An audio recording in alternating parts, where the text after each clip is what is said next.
સ્વામિનારાયણ. બરોબર છે. ખૂબ સરસ મજાની સ્વાદિષ્ટ આઈટમ બનાવી છે કે બરોબર છે. ના ના, બહુ સરસ. એક વસ્તુ બહુ હાઈ ક્લાસ. બરોબર છે. સીતારામ બાબુ સીતારામ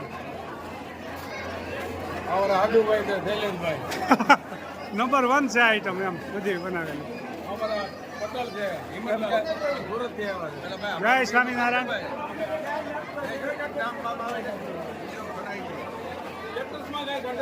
નહીં, બહુ સરસ. એક વસ્તુ એટલે બને. વાહ હા. જય સ્વામિનારાયણ. ખરું ને?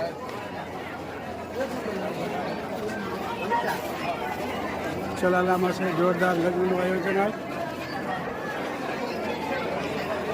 શું છે નરેશભાઈ, મજામાં? જય સ્વામિનારાયણ. હમણાં તો લાડવા વાળી હાલે છે ને?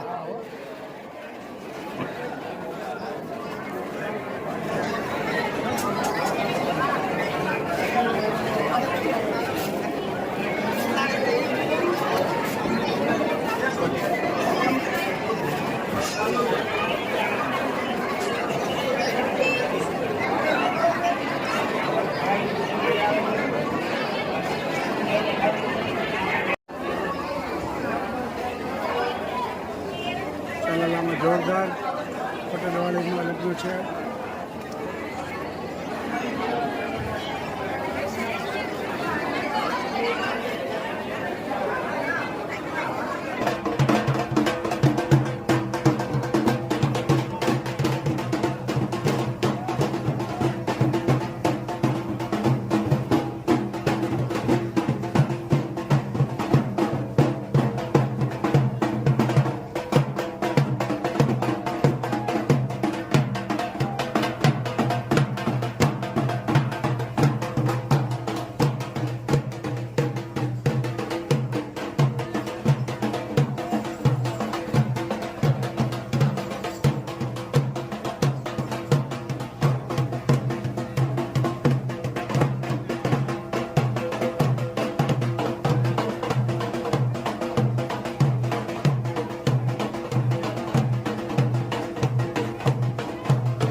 દર્શન કરવા આવ્યા છે.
જય સ્વામી. દાન બાપુ પરચા દાન બાપુને કેવા સલાળા ધામ, દાન બાપુનું નામ. હા. અને કેવા પરસા પૂરા સલાળા ધામમાં. માયા બાબા 42 વર્ષ જીવા હતા એ પરચા. જય સ્વામિનારાયણ. જય દાન બાપુ આપવાની જય વિશ્રામ બાપુ. ખૂબ જય સરસ. ભગવાન.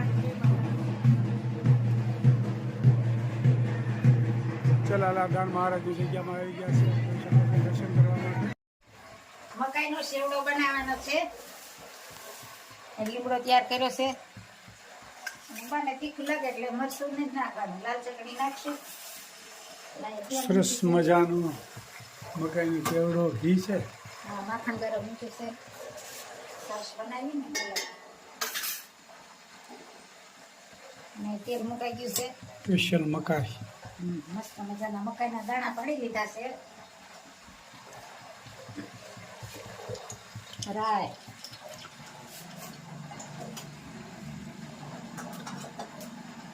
જીરું, મેથીનો પાવડર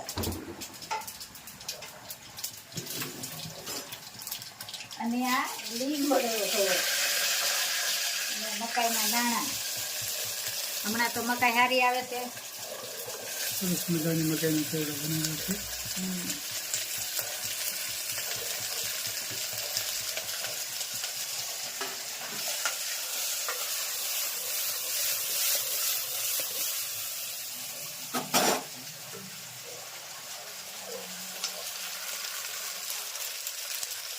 હળદર, ચટણી અને ધાણા જીરું. અને ગળપણ વાળો ખાવો હોય ને તો ખાંડ નામાં નખાય. નાની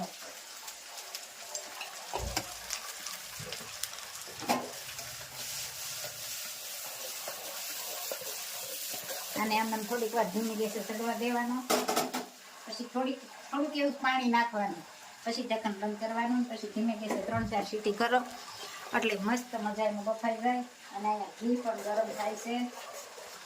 અને આછું પાણી જેવું થાય ત્યાં સુધી ગરમ કરવાનું.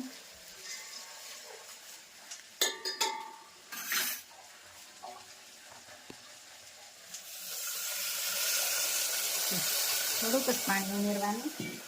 પછી ઢક્કન બંધ. અને તીખો ખાવો હોય તો વધારે લાલ મરચું ને લીલું મરચું નાખવાનું.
Namaste.